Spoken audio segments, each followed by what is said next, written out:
Umingan 1. Ito, papunta naman ako sa sementeryo sa bayan ngayon. Nandun yung kuya ko. Namatay siya nung COVID. Hindi ko na nakita yung bangkay dahil hindi ako makauwi nun.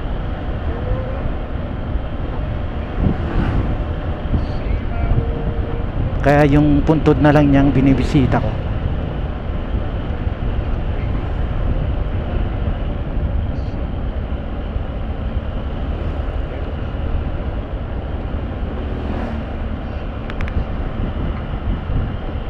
Ito yung bayan ng papuntang bayan ng Umingan. Santa Maria na yata ito na barangay.